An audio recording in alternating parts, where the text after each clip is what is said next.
Okay, let us start now. Good evening, everybody. Let me welcome all of you to this webinar where we are going to discuss a number of very important issues, including challenges that countries like ours are facing and going to face in respect to multimodal connectivity. This is part of a project which we are doing on multimodal connectivity in the BBIN sub-region, Bangladesh, Bhutan, India, Nepal, all neighboring countries.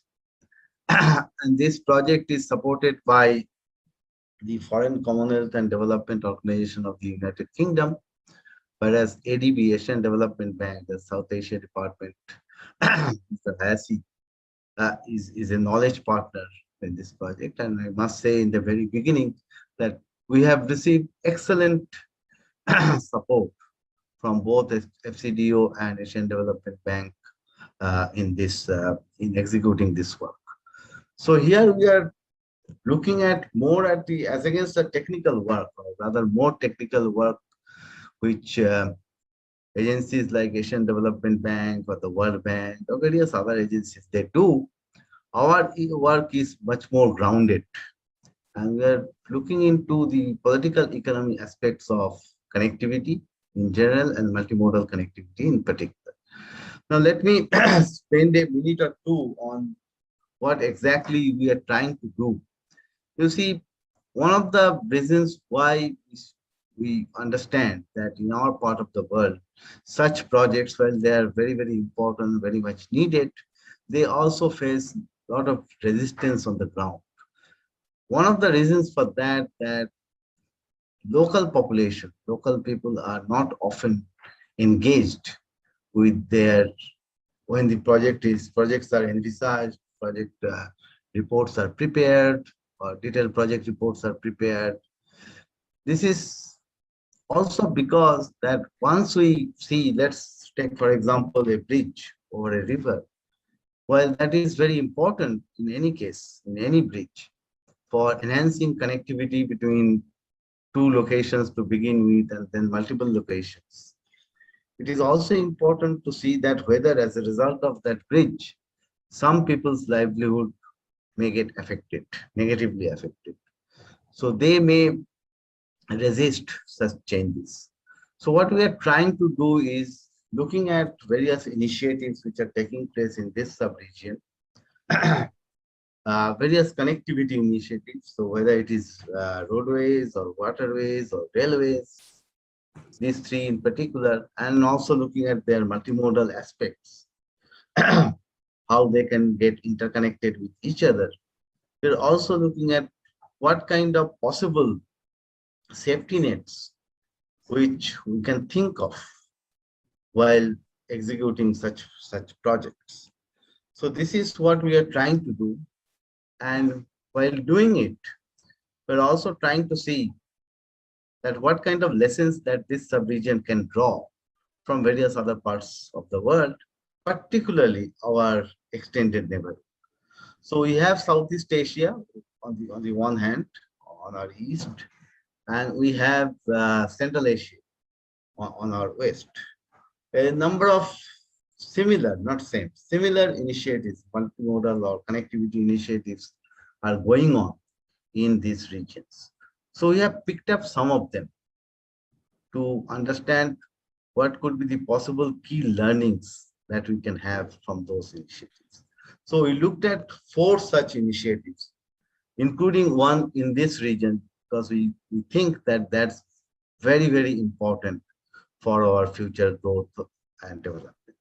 So we looked at ASEAN Multimodal Connectivity Plan, and we did a working note on that. And similar working notes we have prepared for CAREC Economic Corridors, covering CAREC Economic Corridor 1 and 2.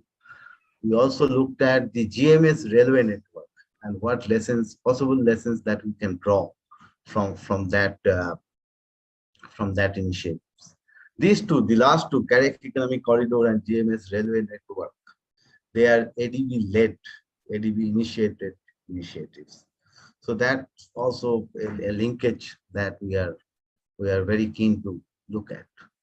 We also looked at India-Bangladesh coastal shipping agreement because we think that that could be one of the game changer. We often use the word game changer, but we really think that that could be a game changer for the development of not just these two countries, but also for two other reasons. One is that Bhutan and Nepal, these are the so-called landlocked countries. But as a result of this coastal shipping agreement, how they can also get better access to sea routes. That is something which we have also looked at. So we have gathered in, and also number two is we should not look at, this is what we have found, and we are fortunate that I'm glad to say that, that we should not look at coastal shipping in isolation. We should also see how they are linked with, or it is linked with our inland waterways. Our inland waterways system, particularly in our eastern region and northeast region, is such that they are interrelated. Of course, political boundaries have come up, but they are largely interrelated. So if we can have some better alignment between inland waterways, our inland waterways, by our I mean the BBIN countries, not just India, and our coastal shipping, uh, then I think we can have much we can see the much larger aspects of multimodal connectivity in this sub-region. So what we have done, that we have looked at these initiatives, we have listed down some of the key learnings that we can draw from them, and I'm just going to highlight.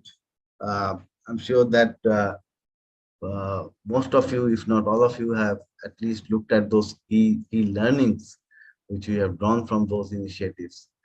I'm going to highlight just two of them. One is that finally we have realized that we should not look at connectivity initiatives in isolation. We have to look at connectivity initiatives in relation to each other. In some cases, more than two. So how can we align our, let's say, India is going to come out with a national logistic plan or policy very soon, which is going to be multimodal in nature. So how that policy can be better aligned with the thinking which is happening in our neighboring countries. That's something which we need to look at very, very closely. And number two, when we look at these connectivity corridors, we should not just look at them in terms of roads or railways or waterways.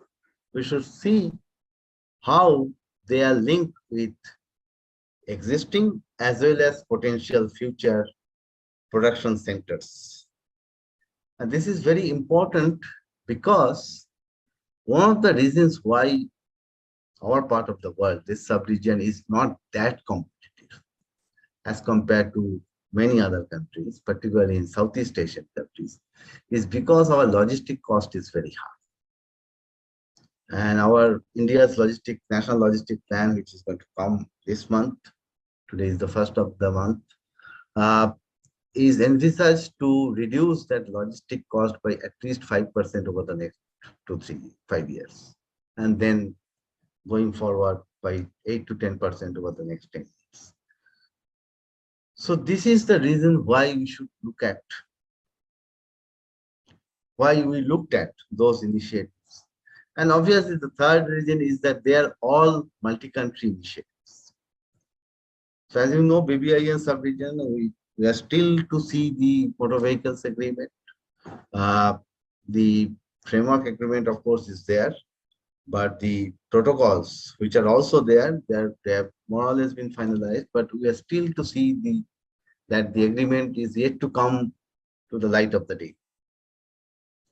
So what lessons of bilateral, trilateral, or sub-regional cooperation that we can also draw by looking at these initiatives? That is something which we are very keen to see.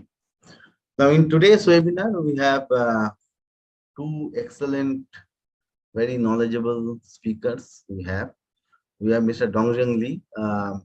He is the lead specialist in the South Asia Department of Asian Development Bank, has been working on connectivity issues, trade and connectivity issues for a long time, a very experienced person.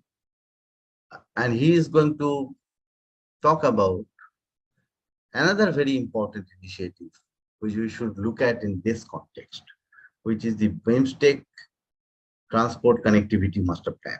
My understanding is that it's now final, more or less final. It's going to be released soon. It's not going to take much more time. So we are fortunate to have Mr. Dongxiang, who is the lead author of this master BIMSTEC Transport Connectivity Master Plan. So we are going to hear from him that what is this plan about and how we can draw linkages from there to multimodal connectivity in the BBIN subregion in particular. Then we have Mr. Gopal Krishna, who is a former Secretary of the Ministry of Shipping of the Government of India. He is from Indian Administrative Service, from West Bengal cadre. He spent a number of years in that state. And given the topography or geography of the state, he has excellent on-the-ground understanding about the importance of connectivity for economic growth and development. And then he worked at the center, at the union level, and at a ministry which is very, very important for our present, or current, as well as future growth and development, the shipping ministry. And there are a number of initiatives that he has undertaken. Eastern Waterways Grid, for example, is one initiative which he has spearheaded, and he has been taking very keen interest about our work. So we are very fortunate to have Mr. Krishna with us today. So he is also going to tell us about his experience, his thoughts, not just about the initiatives which have been taken, which are ongoing, but also what we can further do, rather we should do, and together do for future. So with this, let me now request Mr. Dongxiang for presenting your thoughts on BIMSTEC Transport Connectivity Master Plan and what lessons that we can possibly draw from that for multimodal connectivity in the BBIN subregion. So over to you, Mr. Okay, thank you very much, Bipul, for your introduction of me and also the background. Good afternoon and good evening, Excellency, distinguished participants, ladies and gentlemen, colleagues. It's really an honor and a privilege for me to attend this webinar organized by CARS International and share the BIMSTEC Master Plan for Transport Connectivity. In the next about 15 minutes, I will give a general overview of the BIMSTEC, ADB BIMSTEC cooperation, and also the BIMSTEC Master Plan for Transport Connectivity. The Bay of Bengal is the largest bay in the world. It constitutes the natural geographic bridge between the dynamic South Asia and Southeast Asia. Bay of Bengal Initiative for Multi-Sector Technical and Economic Cooperation, or BIMSTEC, is a regional organization aimed at promoting economic growth and social development in the region through cooperation in the areas of mutual interest. BIMSTEC was established in June 1997 through the Bangkok Declaration.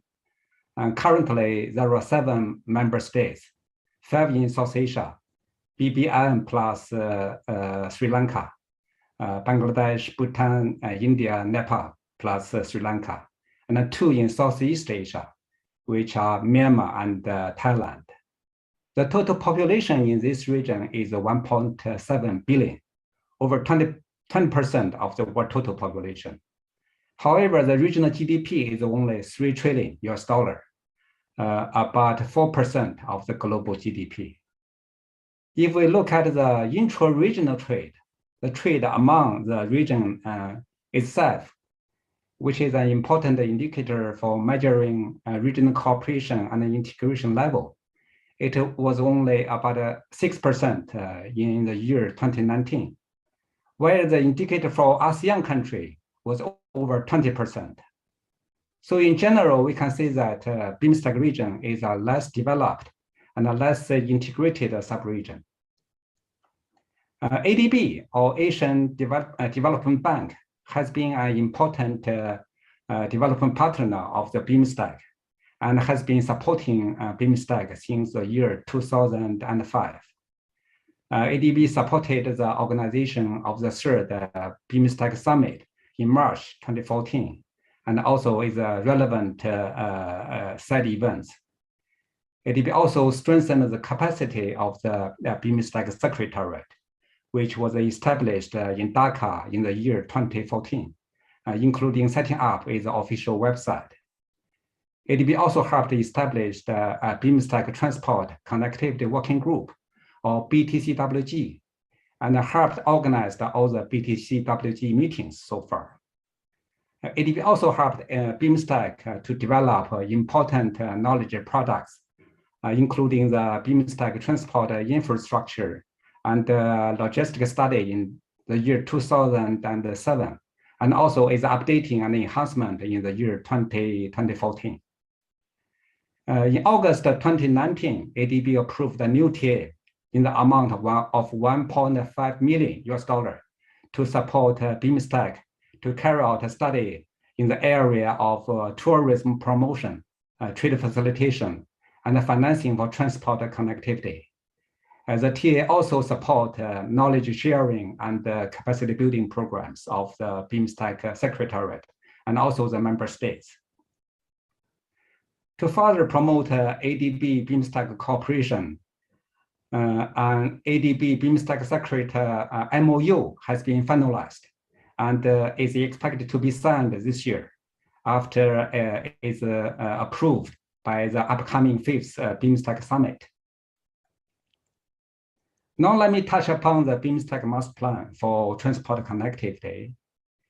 So why do we develop this master plan?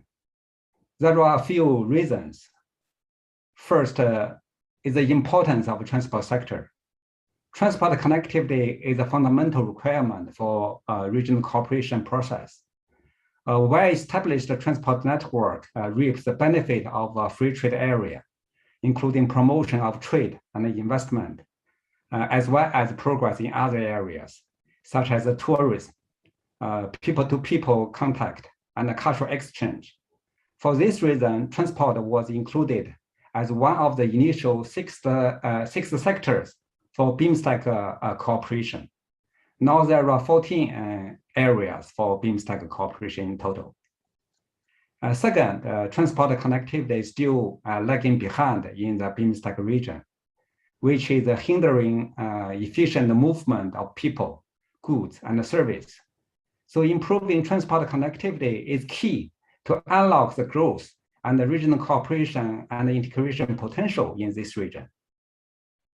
Third, the updating and enhancement of the BIMSTEC transport infrastructure and the logistics study is not adequate.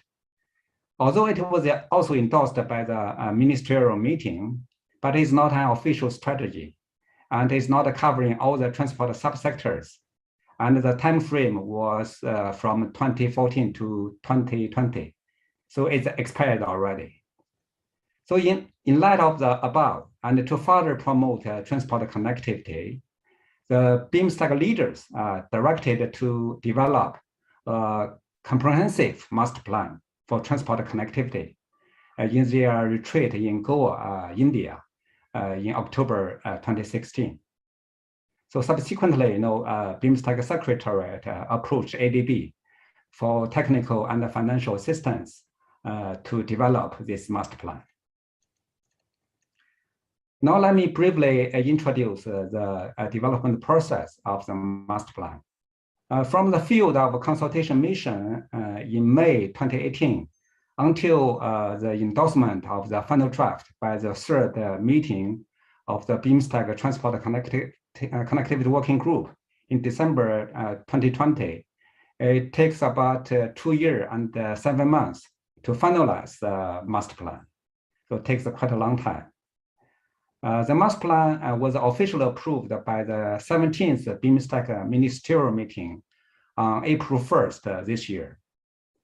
Given the importance of this document, it still needs to be adopted by the upcoming 5th BIMSTEC summit, which is scheduled for December this year.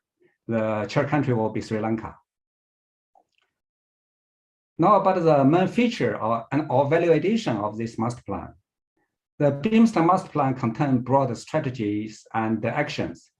It provides a framework for BIMSTEC to enhance transport connectivity between and across member states. Building on the vision of the BIMSTEC leaders for the whole region, the vision of the master plan is a seamlessly connected Bay of Bengal region for peace, prosperity, and sustainability. The mission of the master plan is to strengthen connectivity in the region through improved multimodal or intermodal transport. The master plan built on BIMSTEC transport infrastructure and logistical study. However, it's more comprehensive and forward-looking. It covers both hard infrastructure and also software infrastructure, including capacity building, trade facilitation, and harmonization of rules and policies. The planning horizon of the master plan is 10 years, from the year 2018 to the year 2028 and beyond. And the implementation and the monitoring was also covered in the master plan. So the master plan presents a holistic 10-year strategy and action plan for improving the region's transport linkages, covering both hard infrastructure, including road, railway, ports, inland waterway, airports, and multimodal transport, and also software infrastructure, including international transport service. Likewise, it also provides a capacity building, transport access agreement, and the harmonization of rules, regulations, policies, and measures related to transport between and among BIMSTEC countries, with a view to facilitate cross-border trade in support of the proposed BIMSTEC free trade area. Specifically, the master plan includes the following major strategies in various subsectors. For the road and road transport, the strategy are prioritization of road development along the key national arterial routes that represent the region's major trade corridors, progressive upgrading of key border link roads, upgrading or construction of dedicated port access road, and the implementation of transport access agreement and regional through transport arrangements.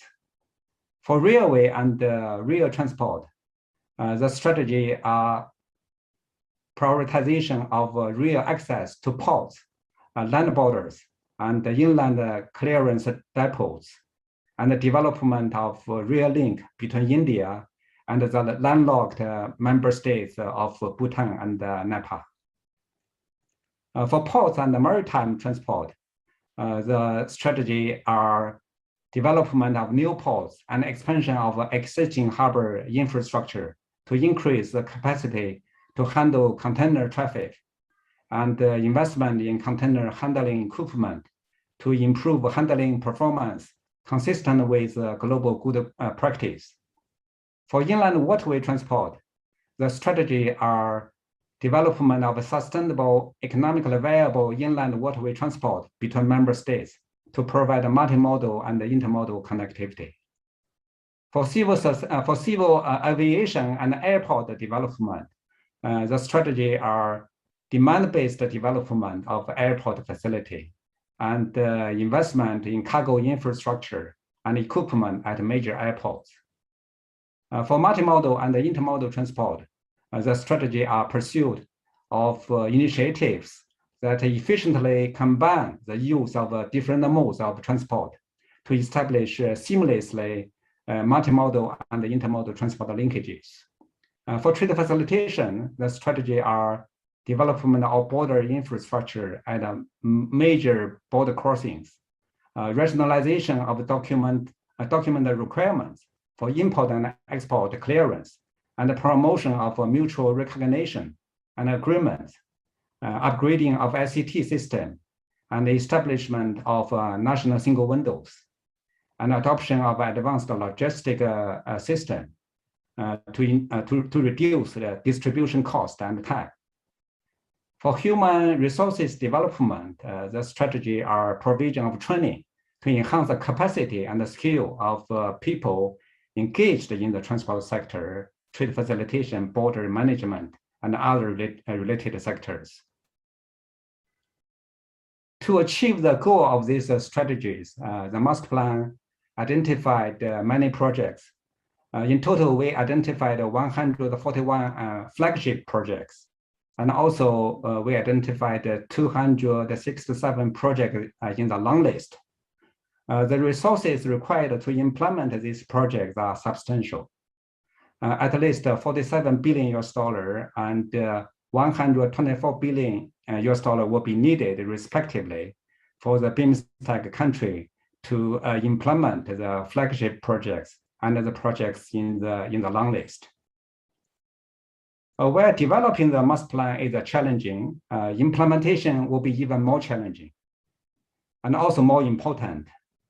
In accordance with the guidance of the BIMSTEC leaders, the BIMSTEC Transport Connectivity Working Group will work out a modality for its implementation by giving due attention to the specific requirements and the needs of the member states. BIMSTEC Transport Connectivity Working Group will also take the lead in monitoring the implementation of the master plan projects with inputs from the member states. So now the following factors we think are very important for the successful implementation of the master plan. First is a strong political will and commitment by the member states, as demonstrated by the cooperation between and among participating states, budgeting for identified projects, and including the projects into the national development programs. Second, we think creation of an appropriate policy and a regulatory framework, including the implementation of a through transport agreement and access agreement for coastal shipping service between and among member states. Third, development of sustainable financing framework for infrastructure projects, including partnership with private sector and other bilateral and also multilateral development partners is also very important. Last but not least, addressing the potential social, environmental, and other concerns, development of adequate human resources and associated capacities, and put into place a robust monitoring mechanism.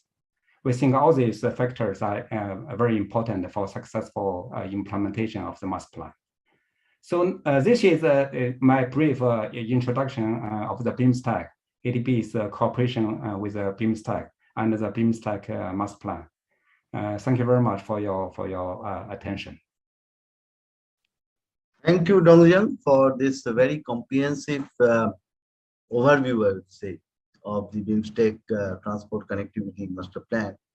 So we have learned a lot from your presentation, that how it has come about, and particularly your emphasis on various implementation challenges that we are likely to face as we make progress on this subject. I have a few questions for you to address, but I would like to come back to those questions later. But first, to hear from Mr. Krishna his thoughts on this BIMSTEC master plan, as well as that's in particular, but in general, his thinking about how do we proceed in future on our connectivity initiatives, particularly given the fact that our national logistic plan is going to come. Our Prime Minister has recently talked about this infrastructure project, which is over a period of time, of course, $1.3 trillion infrastructure development activities, which India is going to take up in the near future. That and how all these things can be looked at together in a holistic manner so that we can not just to enhance our connectivity or reduce our logistic cost, but people on the ground can be benefited as a result of such initiatives. So what do you, Mr. Krishna?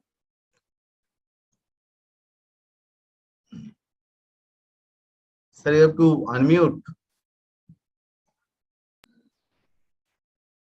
Good afternoon and good evening, everyone. At the outset, I must thank Mr. Bipul Chatterjee and CUTS International for giving me this opportunity to share some thoughts about intermodal connectivity. Let me just quickly start by saying that at the heart of any efficient management sectoral system is to create two things. One is choice, and the other is to take care of redundancies. We have seen in our IT systems that redundancies are very important. And when we speak and talk about multimodal connectivity in the transport sector, the idea is to create choices for the businesses, for people, and also to create, alternatives. In case one system fails, we have the other system to bank on. And in the context of the entire BBIN nations, if we see, and if we see the geography, we find that India's connectivity itself amongst its own states has tremendous challenges of topography, of geography. The entire northeast states are practically cut off from the mainland, and the connectivity is only through a very small chicken neck. So not that road and transport connectivity, road and railway connectivity was not there, but last 15-20 years, if we see, we find that a lot of disruptions were taking place in this connectivity. There were bunds, there were political movements, there were insurgencies, and very consciously an attempt was made to, while on one hand to sort out these issues, a thought was gone, how do we strategically increase connectivity to these areas? And all of you may be aware that, say 30-40 years back, road transport just comprised, in our transport, matrix, only about 35% goods took place via, road. 75% was practically 70-75% was taken through railways. Today's scenario is absolutely opposite.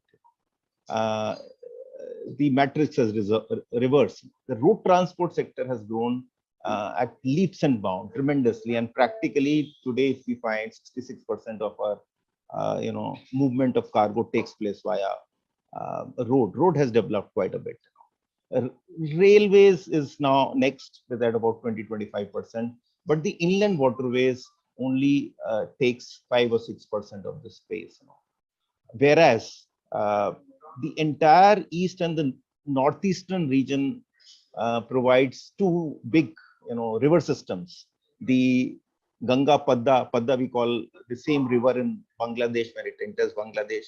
The Brahmaputra and the Jamna river. The Jamna river is called, the Brahmaputra is called Jamna in Bangladesh, and the Meghna river systems. These are big river systems in the in this region, one of the largest river systems in the world, having huge tributaries, network of tributaries of waterways. But we have not traditionally utilized this waterway. In fact, Bangladesh, I must say, and there are representatives I find from Bangladesh. Bangladesh, over the last 30-40 years, has really taken a big leap in inland waterways, in seaborne waterways also, but largely in inland waterways. It has a very robust inland waterway system, and also a very robust repairing and building vessel system. And they have vessels which are extremely capable of movement of cargo, small cargo ships we call bulkheads. And if one travels to Bangladesh, one finds on their waterways a large number of bulkheads which are moving. So they have, over a period of time, given importance to these inland waterways, and they have they have large part of their cargo movement takes place, I'm told about 35%, which is one of the largest inland waterway cargo movement which is taking place presently in the world. So in India also, a sense was, developing that if we have to first strategically connect our, far-flung states, the best way would be through the waterways. And this particular, effort got a big push when we started developing our national waterways, National Waterway 1, which is the Ganges system, and the Brahmaputra, which is the National Waterway 2. So independently, we started developing these two systems. And when you try to develop a waterway system, essentially it means that you have to have a fair way. Just as a road, has to, function all 24 hours for 365 days. Similarly, a waterway has to function for 365 days, day and night. And so development, large number of projects were taken on Ganges, starting from Banaras to Haldia, and then on the northeast side, independently on the Brahmaputra.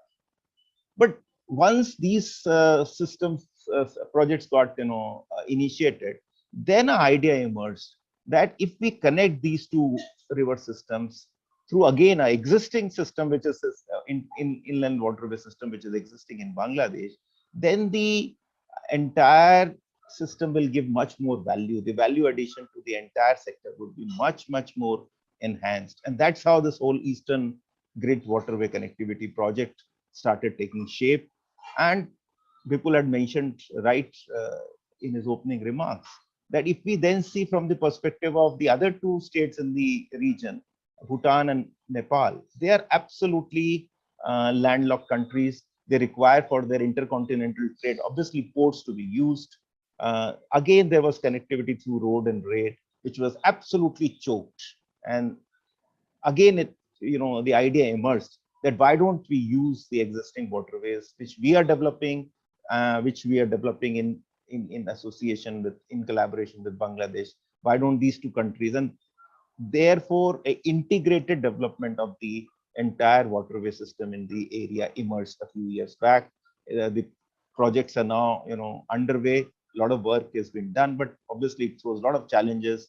Dongxiang, Mr. Dongxiang did mention some of the softer elements of these challenges. We have to have similar, inter-border movement rules, custom rules. We have to have very similar kind of, standards for vessel movements. We ought to have, night capabilities of movement. So there are a large number of issues on which all the 3-4 governments are working. And I'm sure in times to come, we'll be able to rough out most of these issues.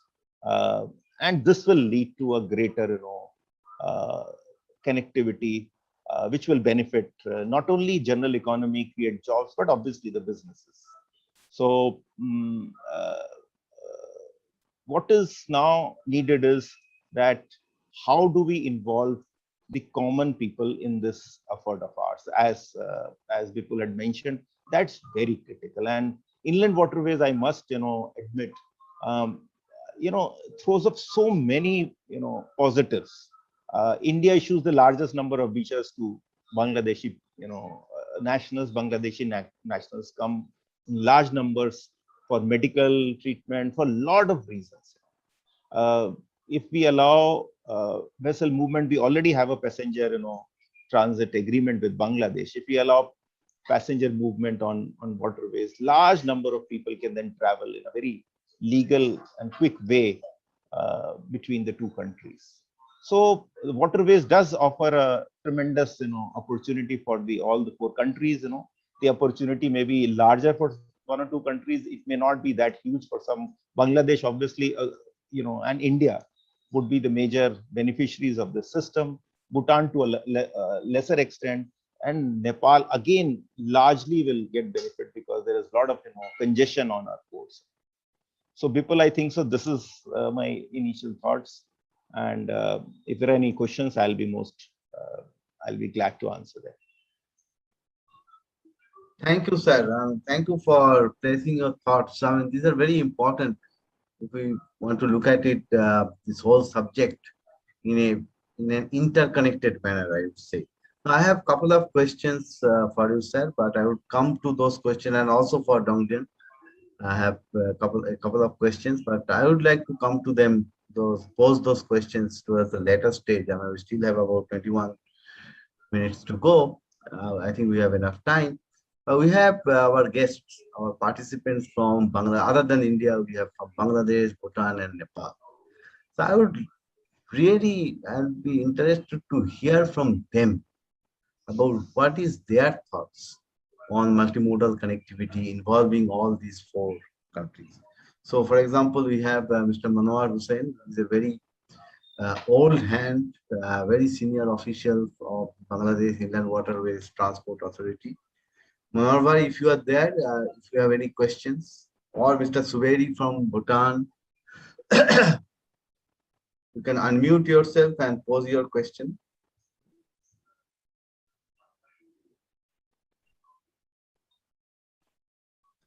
Any one of you, whoever wants to go first.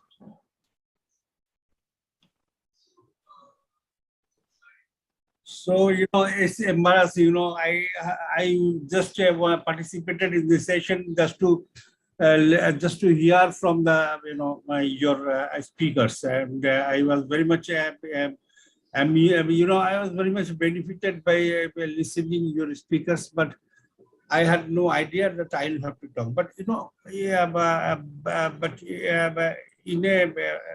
already it has been discussed that Bangladesh is so situated with its inland water transport resources, inland waterway resources, that it can provide services to the landlocked regions and landlocked countries around Bangladesh. So we can provide services to landlocked country of Bhutan and Nepal, and landlocked region of northeastern states of India.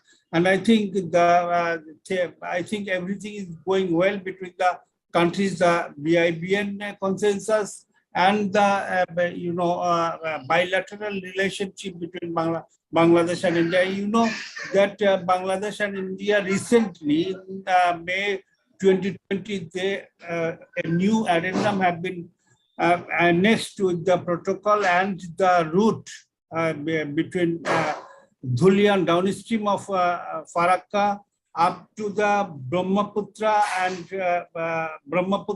Padma confluence and Gwalanda have been extended. So what has been done? It means that you have a connectivity with National Waterway number 1 and National Waterway number 2, and the what is the connectivity? IWT connectivity has been established between Northeast India and North India, and IWT connectivity has been established between North India and Bangladesh. So till date, IWT protocol, that traffic protocol traffic from and to Kolkata only, that is West Bengal. Now we will have the opportunity to diverse the origin destination route, and we will have a better connectivity by inland waterway to any destination in the North India up to Allahabad. So I think that is a great thing, and in the meantime, Bangladesh have already connected, Bangladesh and India have already introduced a new route. It's from Daudkandi to Shunamura in Tripura, and I think both Bangladesh and the Tripura state of India will be benefited. I tell you that Bangladesh and India have recently undertaken, the governments have undertaken a joint initiative to develop the navigability between two stretches which were recognized by both sides, that the routes are only used for Indian transit traffic, and these routes are were lacking navigability and the quality of navigation, and this has become a seasonal route. Now with the beginning of the dredging program of both the country, the Ashur to Karimganj route have become perennially navigable. Even it's 2.5, sometimes 2.5, but it has started behaving good, and and navigation and transportation has already begun. You know, in the year 2021, this year, 6 boats transported boulders and stones from Karimganj, Badurpur. So this is, I think, with Bhutan, Bangladesh is going to sign a protocol on inland water transit, and SOP is already there, and Bhutan is exporting boulders and stone to Bangladesh, and with the consent, the kind consent of India, and in this operation, this is also a multimodal transport operation, because Dhubri is used for loading and unloading of Bhutanese cargo coming by road from Bhutan and then by river to any destination in Bangladesh. I think things are going well, and Cars International are pressing very hard, and and I think within 2 or 3 years we will have a multimodal transport system in the BBIN region, and I believe that the institutional and legal framework which are not conducive to multimodal connectivity, that will also be taken up, and I think that will be revised. Thank you. Thank you very much. Thank you, Manor Bhai, for talking about all these positive developments. Let me come to Mr. Suberi, who is from Bhutan. He has been involved with us in this project. Now, here we have a somewhat strange situation, at least to me. It's a strange situation. It's because when you talk about road connectivity, we see that a number of issues, challenges, problems are there when it comes to implementation. This motor vehicles agreement is there since 2015. More than 6 years have passed. We are yet to see its implementation. But at the same time, when we see the inland waterways, we see the number of positive developments are not only being talked about, but they are being implemented on the ground. We need to understand why is it so. Why is it that there is so much of political will for this? I think one reason for this is that we cannot, howsoever one may try, we cannot forget history. And inland waterways used to be the lifeline of our trade, of our connectivity for centuries. And people on the ground, they're aware of this history. And therefore, political support is also there.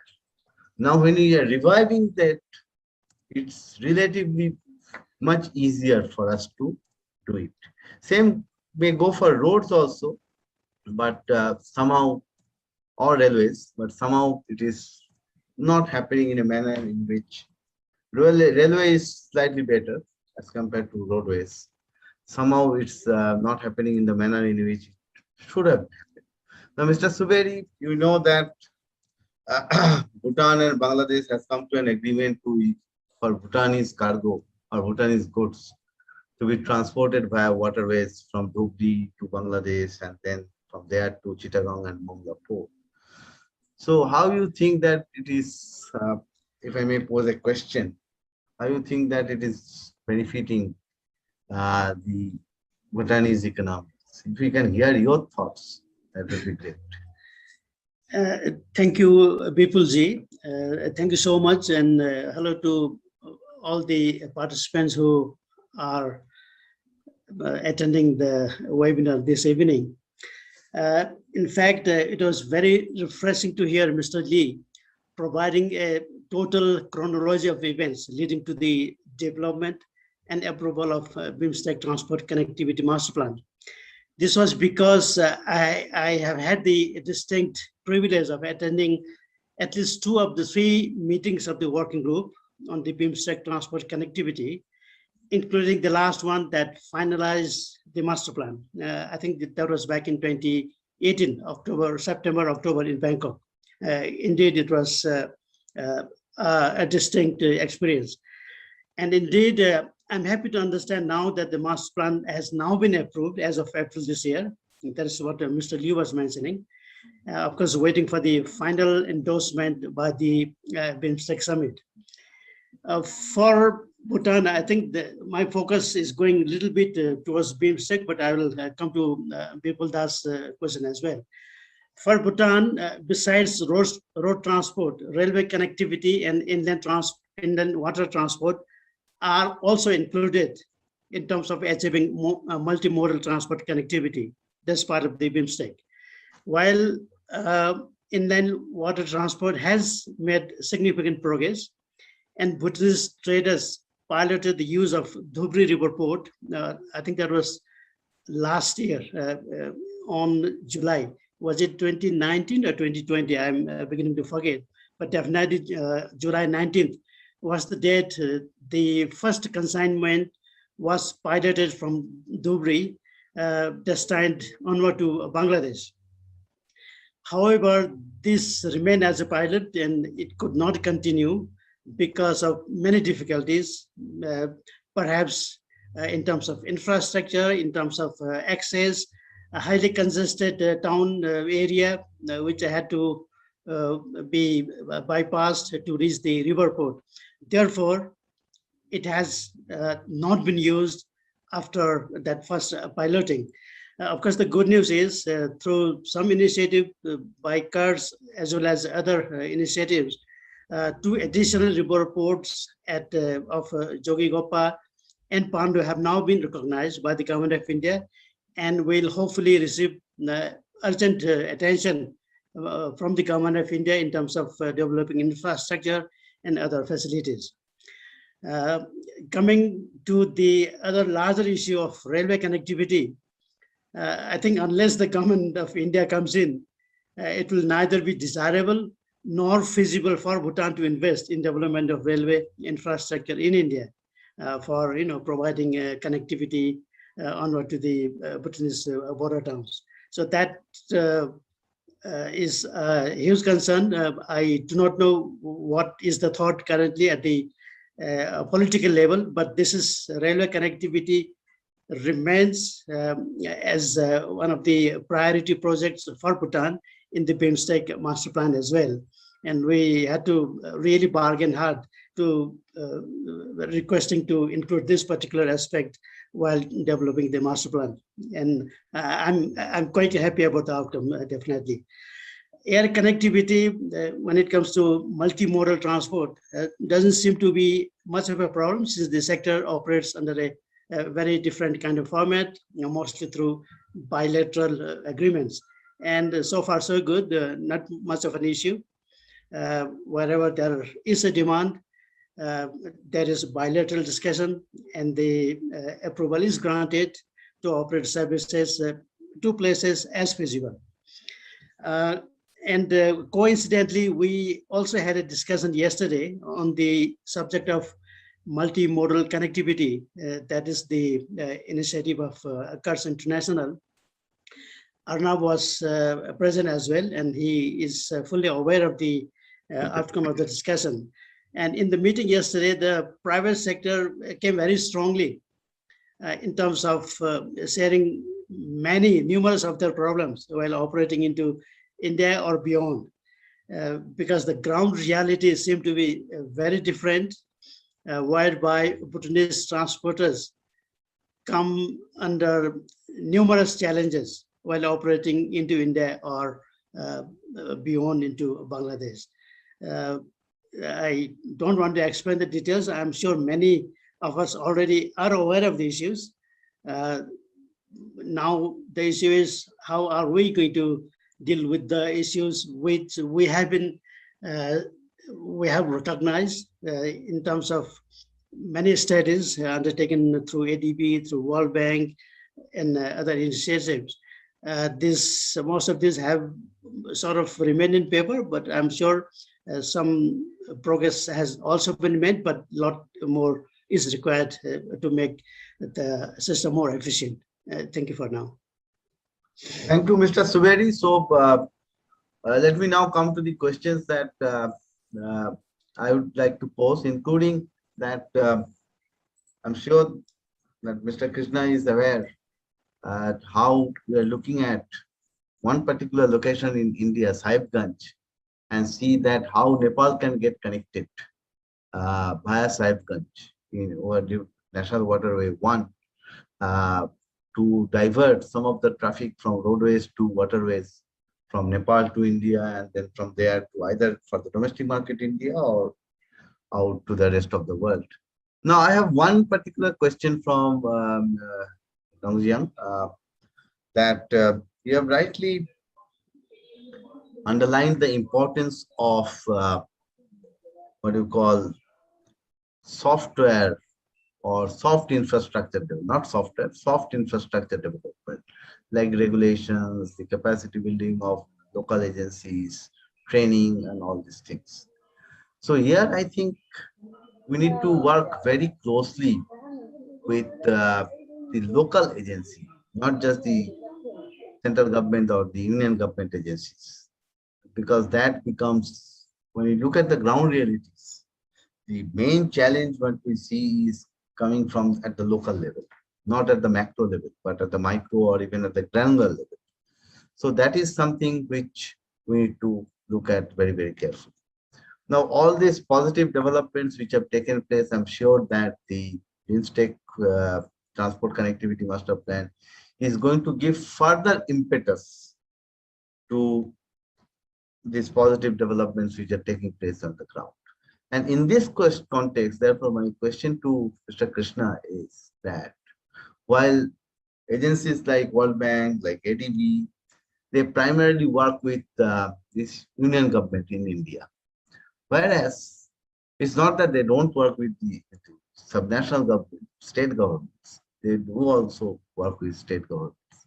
But in my thinking, in my opinion, the success of any master plan like this, which is very holistic in nature, encompassing so many issues, I think here is a case for not just one particular ministry to work on it, but we need to take a whole of government approach with political will from the top, and not just at the union government level, but also between the union as well as the states. So how do you see that is happening on the ground? That is something which I think we should look at more carefully. So whoever wants to go first, maybe I would request Dongxiang, if you want to go first. I can't see you. Okay, yeah. Yeah, thank you very much, Bipul. I think what you mentioned is very important, and I totally agree.